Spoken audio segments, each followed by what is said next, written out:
So in the equilibrium chapter we have two topics. One is chemical equilibrium, the another one is ionic equilibrium. In the chemical equilibrium, main important points I will tell you. First, equilibrium. Yes, equilibrium form. Equilibrium का characteristic ये है. The symbol is two-side arrow mark. Then A plus B forming C plus D. Suppose. Okay. So at any time, reactant and product both should be exist. Then only that is called equilibrium. Okay. As well, by passing the time, the concentrations of reactant and product should be constant. Suppose graphical representation में, if I take the A concentration is like this, this is the reactant concentration, sorry, product concentration. Reactant already initial, this is the time, this is the concentration. So initial में कुछ reactant था, so slowly it is decreasing. After certain time, it is like this. What is this? This is the reactant, this is the product. Product देखो initially zero था, reactant ज़्यादा था. While passing the time, reactant धीरे-धीरे कम हो रहा है. Up to certain time. After certain time, that means imaginary line here. इसके बाद the concentration of the reactant and product are constant. So this time, after this time, this is the equilibrium. इसके पहले वो equilibrium नहीं है. It is going to attain the equilibrium. So from here onwards, it attained equilibrium. Okay, by changing the time, there is no change in the concentration, in the color, in the pressure. Okay, if there is no change, that is called equilibrium. Or equilibrium में reactant concentration and product concentration, both concentrations will be there. At the same time, we cannot say that 50-50% होगा. ये 50%, ये 50%, ऐसा कोई rule नहीं है. ये हो सकता है 0.1 भी हो सकता है, 99.9 भी हो सकता है. ये 50-50% भी हो सकता है, 10% एंड 90% भी हो सकता है, कुछ भी रेशियो में हो सकता है. ठीक है, लेकिन whenever this reactant concentration is less than 10 power minus 3 is there, less than 10 power minus 3 is there, in that case we don't consider that small concentration. उस टाइम में हम बोलते हैं वो रिएक्शन पूरा कंप्लीट हो गया. Reactant suppose I am taking 1 मोल, ठीक है, पूरा रिएक्ट हो गया, बच गया तो 0.0001. इसका मतलब क्या है 10 पावर माइनस 4. सो इस केस में मैं बोल सकते पूरा रिएक्शन खत्म हो गया. सर फिर भी 0.0001 है, वो उसमें नेग्लेक्ट कर सकते. लेकिन 0.01 इज लेफ्ट, 0.01 इज लेफ्ट. इस टाइम में this is called equilibrium only. 0.01 में भी इक्विलिब्रियम. 10 पावर मतलब 1000 टाइम्स से कम है तो वो रिएक्शन पूरा कंप्लीट हो गया मान लो. ठीक है, suppose I am taking 1000 molecule में एक मॉलिक्यूल तो प्रोडक्ट बन गया. 999 molecules are remain same, means not reacted. In that case, we can say that there is no reaction. No reaction. ठीक है, so 1000 times से ज्यादा है reactant, product से कंपेयर करें तो 1000 times है almost. उस टाइम में no reaction.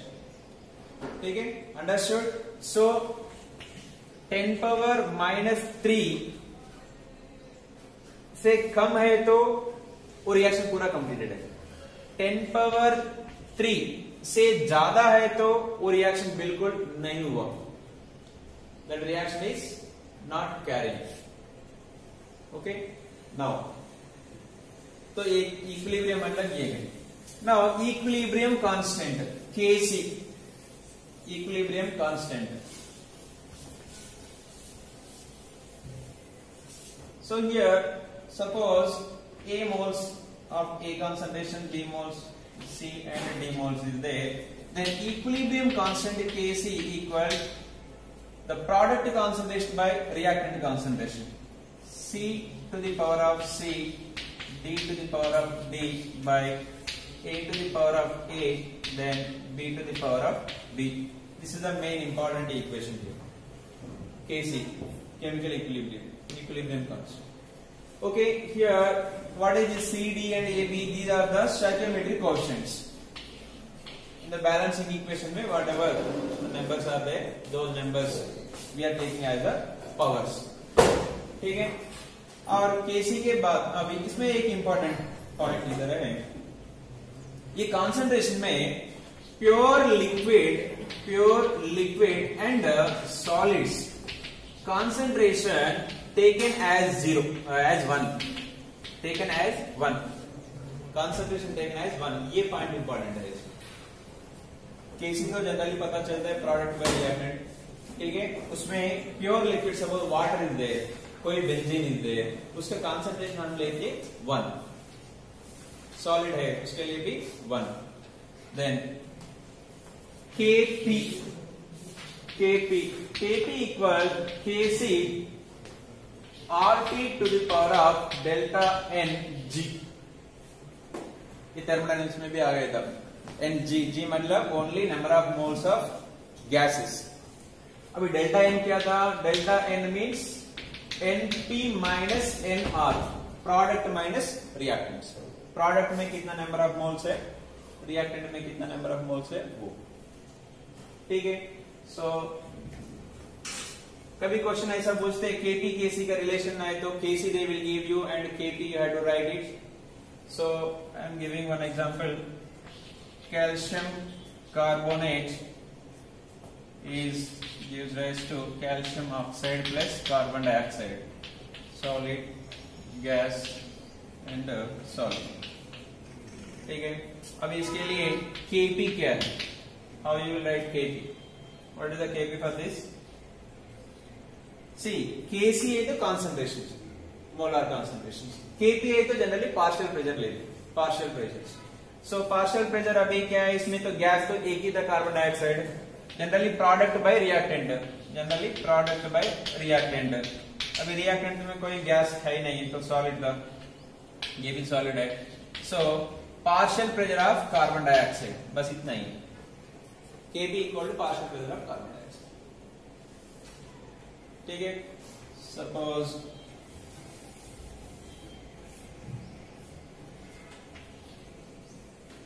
nitrogen plus 3 moles of hydrogen, 2 moles of NH3 is there. So what about Kc for this?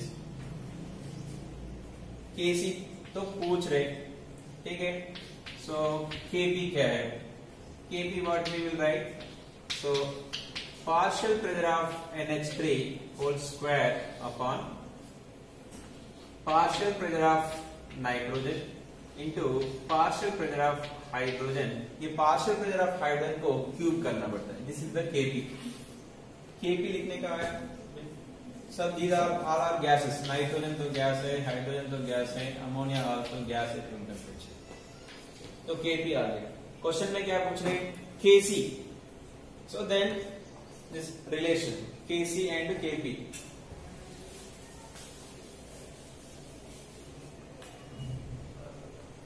So Kp equal to Kc RT to the power of delta Ng. अभी Kc चाहिए. Kc equal to क्या लिख सकते हैं? मैं Kp into RT to the power of minus delta Ng लिख सकते. ये उधर गया था बस इतने. नाउ Kp तो ऑलरेडी हमको पता है. Then I am writing as it is Kp into अभी RT का बताओ. R तो गैस कांस्टेंट है. ठीक है. R T तो टेम्परेचर है. अभी डेल्टा Ng क्या होगा? Delta Ng means Np minus Nr. What is Np? Number of products, number of moles of products. 2 moles है ना बेटा?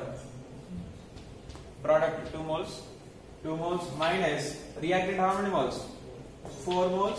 That means -2 minus of -2, that means +2. Okay, so final answer I am writing here. Kc equal ये concept partial pressure of NH3 whole square upon partial pressure of nitrogen, partial pressure of hydrogen cube into RT. Suppose question में ऐसा दे दिया और this reaction is at 25 degree Celsius and how many times this value is increasing, how many times, Kc and Kp, how many times more or less is asking. So we can write, so 25 degree Celsius को मैं 27 लेंगे, so 27 is 300 Kelvin, 300 Kelvin. अभी R value I can take in the calories, otherwise I am keeping it R only. To the power of square. So if I take R value in the calories, अभी answer में option में क्या है वो देखना पड़ता है. सब जॉल्स में दिया है 8.314 लेना है, कैलोरीज में दिया है वो 2 लेना है, ठीक है. लीटर एटमॉस्फेयर में दिया है 0.0821 लेना है. So I am taking here 2.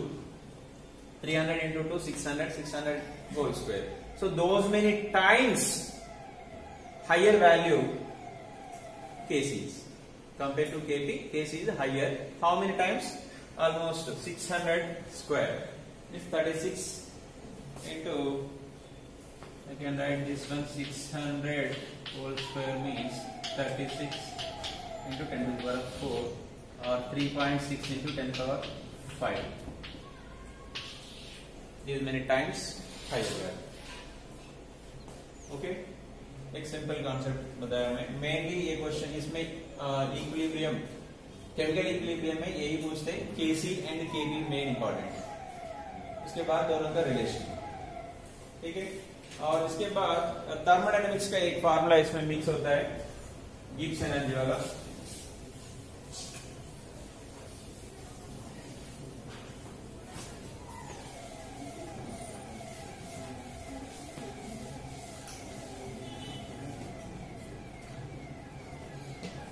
So generally Gibbs energy delta G equal to delta G naught minus RT ln T. ये thermodynamics equation. ये K is the here equilibrium constant. वो अभी लिखा ना product by reactant वाला वही concentration. अभी at equilibrium तो delta G equal to 0. That means delta G not equal हो गया अभी RT ln K हो गया. RT ln को मैं ऐसा लिख सकते 2.303 log K लिख सकते. K means nothing but Kc. अब एक गिवन क्वेश्चन में सपोज Kc है तो Kc सब्स्टिट्यूट करना है, Kp है तो Kp सब्स्टिट्यूट करना है. इक्विलिब्रियम कांस्टेंट इतना ही, और Kc भी हो सकता है Kp भी हो सकता है, ठीक है. Then delta G not,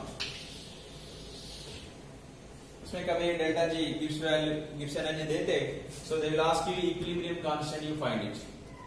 equilibrium constant ये फार्मूला पता है तो कैलकुलेट कर सकते, ठीक है. This is one more important formula. Now here theoretically they will ask you this K is depends on what. ये इनिशियल कंसंट्रेशन पे डिपेंड होता है कि नहीं होता है. This is very important point.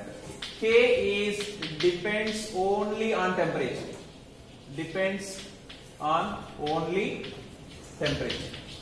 Temperature पे डिपेंड होता है, कोई इनिशियल कंसंट्रेशन और प्रेशर किस पे भी डिपेंड नहीं होता है, ठीक है. नेक्स्ट एक ले चार्ट-लियर प्रिंसिपल इज देयर, इसमें आ गया ना ले चार्ट-लियर प्रिंसिपल. ले चार्ट-लियर प्रिंसिपल ये है, इक्विलिब्रियम कैसे चेंज होगा by changing the concentration, pressure and catalyst and inert gas. By adding the inert gas, how it will be changed, those things we will discuss here. Le Chatelier principle. अभी A and B is there. Before that I will give you one clue. एक U-shaped tube is there. U-shaped tube. समझ लो ये reactant है, ये product है, ठीक है. Already water is there this much level, equal level. I am pouring some water here. So मतलब I am adding some reactant. Then ये water flow इधर देखना है, observation इधर. ये water flow right to reactant to product होगा, product to reactant होगा. Reactant to product होगा, सीधा सीधा सिंपल लॉजिक है। हम रिएक्टेंट इधर साइड डाल रहे मतलब तो उधर साइड जाएगा। उसके बाद आगे एक इक्विलिब्रियम, नया इक्विलिब्रियम बनेगा, दोनों का लेवल तो सेम होगा, right.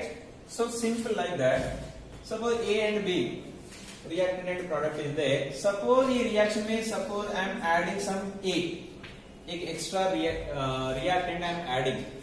Then the equilibrium moves towards, question पूछते हैं कहाँ जाता है equilibrium? Towards product side है। The equilibrium moving towards product side or forward reaction takes place. ये तो concentration effect है, simple concentration effect। सपोज मैं प्रोडक्ट डाल दिया, उसमें क्या होगा? प्रोडक्ट डाले तो क्या होगा? पीछे बैकवर्ड रिएक्शन जाएगा। और स्टेटमेंट में बोलना है तो the equilibrium moves towards reactant side. ये कंसंट्रेशन वेरी सिंपल फैक्टर हो गया, ठीक है। नेक्स्ट फैक्टर है टेम्परेचर फैक्टर। अब ये रिएक्शन है, this reaction is suppose exothermic reaction. Exothermic reaction, heat is releasing. अब ये मैं टेम्परेचर इंक्रीज कर रहा है, आई एम इंक्रीजिंग द टेम्परेचर। अब ये रिएक्शन फॉरवर्ड जाएगा क्या बैकवर्ड जाएगा? This exothermic reaction, this is the exothermic reaction. मतलब क्या है? Heat is releasing in this reaction, ठीक है। Now I am telling condition. So heat, I am increasing the heat, ठीक है। अभी वो रिएक्शन आगे चलेगा या पीछे चलेगा? फॉरवर्ड और बैकवर्ड? फॉरवर्ड और backward. I am increasing heat मतलब indirectly I am adding heat only. I am increasing heat means external heat I am giving to the system means, so indirectly I am adding heat. Heat add कर रहे हैं मतलब वो reaction आगे चलेगा backward चलेगा? Backward, simple concept. So whenever I am increasing the heat, in case of exothermic reaction, it will take place backward reaction or towards reactant. Towards reactant. Clear है? मैं टेम्परेचर को डिक्रीज करें तो decrease कर रहे मतलब इसमें ये एग्जांपल में मैं पानी थोड़ा एक ग्लास से पानी निकाल रहा हूं, ठीक है। उस टाइम में पानी मूवमेंट कैसे होगा? टुवर्ड्स रिएक्टेंट होगा, टुवर्ड्स प्रोडक्ट होगा? टुवर्ड्स प्रोडक्ट होगा। इधर से कुछ पानी निकाल रहे मतलब वो पानी इधर आए। इस केस में क्या कर रहा है? मैं आई am decreasing temperature means I am removing heat. I am removing heat. उस टाइम में इक्विलिब्रियम कहां जाएगा? फॉरवर्ड या बैकवर्ड? फॉरवर्ड जाएगा, ठीक है। So if I am decreasing the temperature in case of exothermic reaction, forward reaction takes place. इसमें कुछ डिफिकल्ट है, समझ गए हम? So इसमें ये पढ़ रहे हैं हम, तो उसमें क्या एडवांटेज क्या है? Why we are learning these things? अभी हमको कोई भी एक एक्सोथर्मिक रिएक्शन है, suppose C+ O2 is useless to CO2, ये एक्सोथर्मिक रिएक्शन, ठीक है। एक्सोथर्मिक रिएक्शन अच्छे से होने के लिए वो नॉर्मल टेम्परेचर होना चाहिए, कोई भी एक्सोथर्मिक रिएक्शन, ठीक है। वो एक्सोथर्मिक रिएक्शन को और ज्यादा हीट में लेके गया, देन वो रिएक्शन का एफिशिएंसी कम हो जाएगा। ऑफ कोर्स तो ये इक्विलिब्रियम रिएक्शन नहीं है, इक्विलिब्रियम रिएक्शन तो दूसरा करना पड़ेगा। कैल्शियम कार्बोनेट है, suppose calcium carbonate is forming calcium oxide plus carbon dioxide, calcium oxide plus carbon dioxide, ये अभी हीट कर रहे हैं।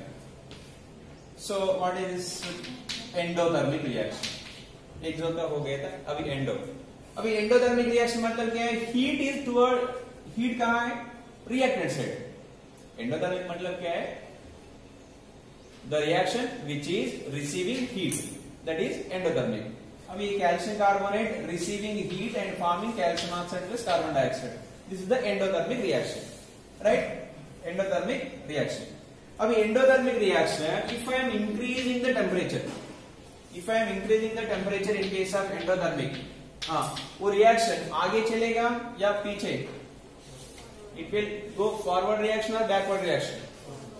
फॉरवर्ड रिएक्शन, क्योंकि ये रिएक्शन में हीट कहां है, नथिंग बट रिएक्टेंट साइड है. आई am adding heat means I am adding indirectly reactant. Reactant add करें तो कहां हो जाएगा, प्रोडक्ट साइड जाएगा, राइट. अब ये एंडोथर्मिक रिएक्शन है. Suppose I am decreasing the temperature, then backward reaction. Backward reaction मतलब इधर वो रिएक्शन नहीं चलेगा, कैल्शियम कार्बोनेट डिकम्पोजिशन नहीं होगा एट लो टेम्परेचर. ये हमको पता चलता है. एंडोथर्मिक के लिए हीट, हायर हीट लेना पड़ता है, एक्सोथर्मिक के लिए लो हीट लेना पड़ता है. Okay, temperature effect clear. Next, pressure effect. अब प्रेशर कैसे है,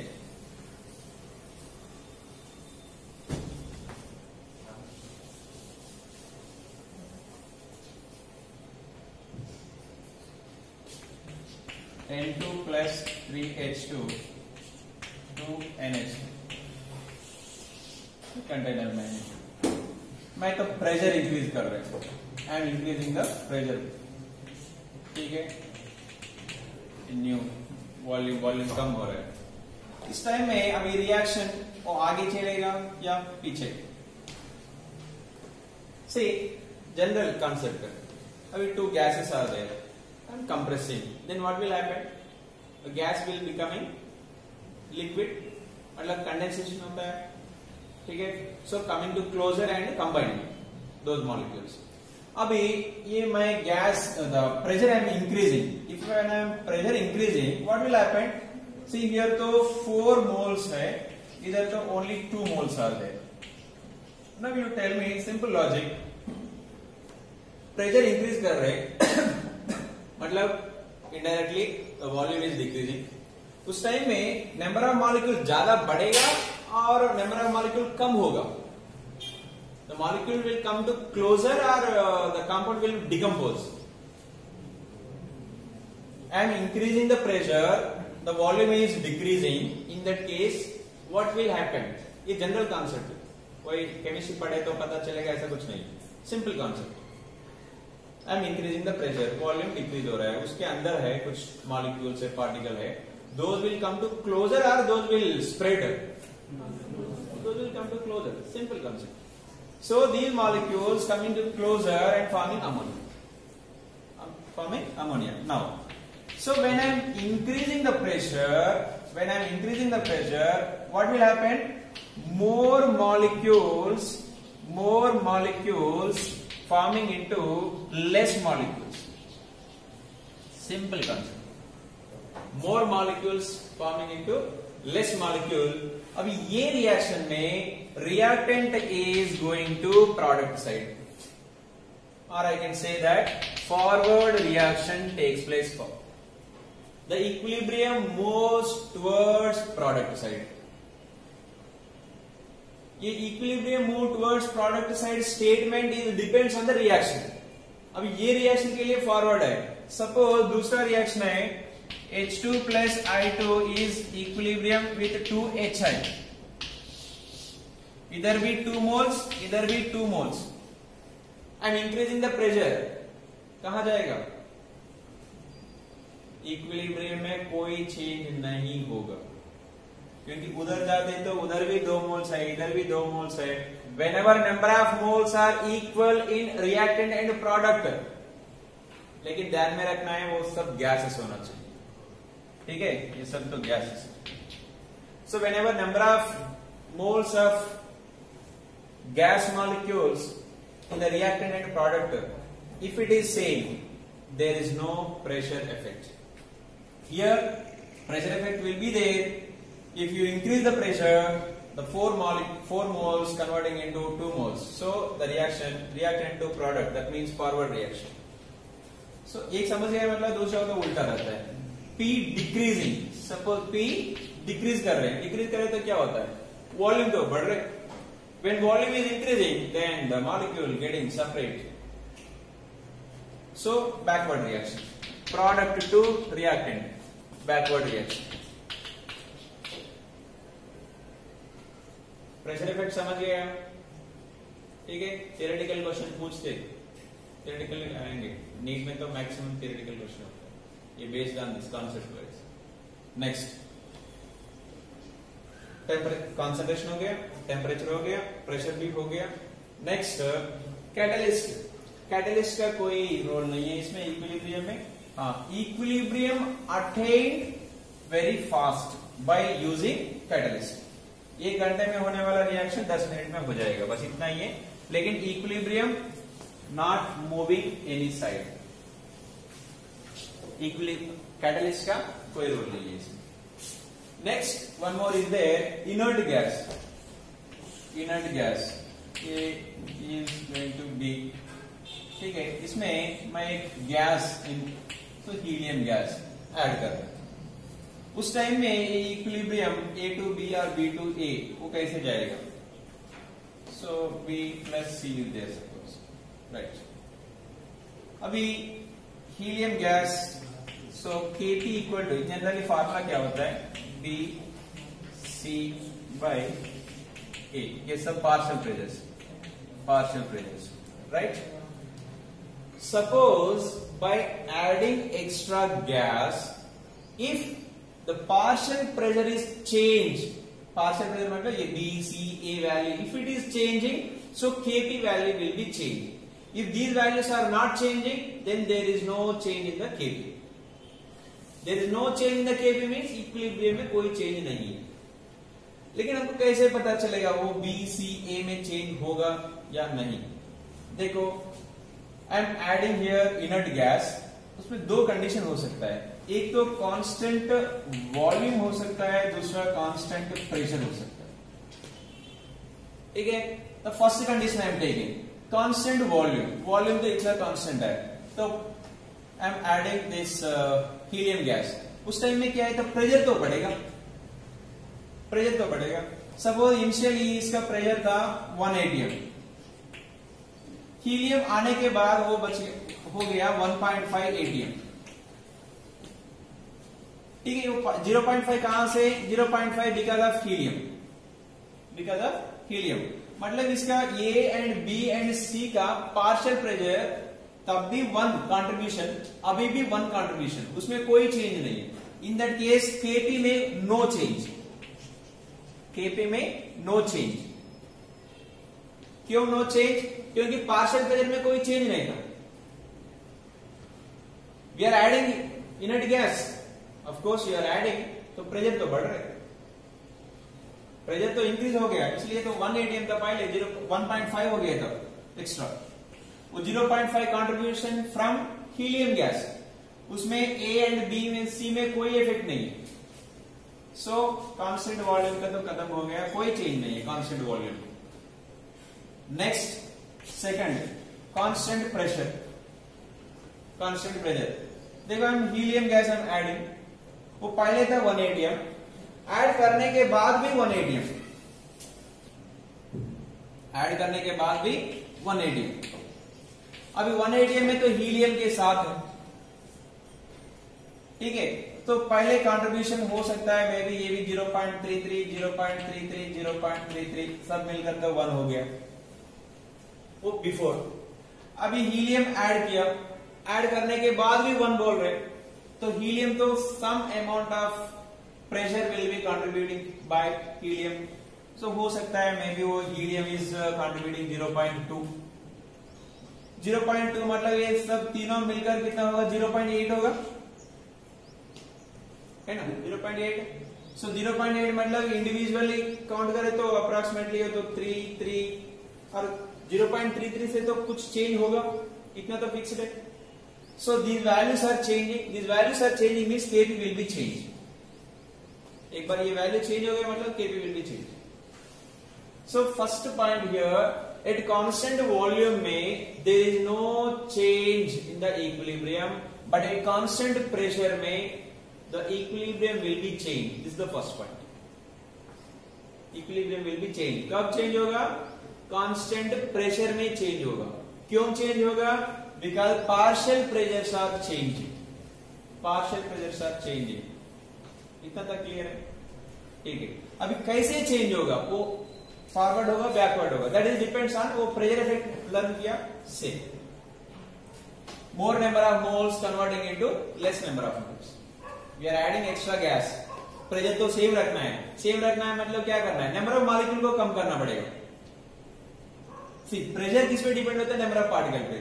ऑलरेडी ये समझो ये तो 100 मॉलिक्यूल्स है, ठीक है. मैं 10 मॉलिक्यूल तो ऐड किया, कितना होगा 110 होगा. 110 है तो प्रेशर ज्यादा बढ़ेगा, प्रेशर नहीं बढ़ना है. उसके मतलब क्या करना है, ये 100 को 90 करो, वो हीलियम तो हीलियम आ गए एक्स्ट्रा, अभी भी मिलकर 90 कर रहे हैं. मतलब क्या है, वो रिएक्शन तो बैकवर्ड चल रहा है. समझ गया. Higher molecules to lower molecules. कब, whenever we are adding inert gas. Condition constant pressure, constant volume में कुछ नहीं. कैटलिस्ट का कांस्टेंट वॉल्यूम में इनर्ट गैस का कोई इफेक्ट नहीं है. रिमेनिंग सब तो इफेक्ट है, तो पूरा हो गया. So this is the chemical equilibrium. Chemical equilibrium में मेन कॉन्सेप्ट तो इतना ही है, एक केसी केपी, उसके बाद ये लिख ले principle. You can see the question, maximum इसके ऊपर ही रहता है.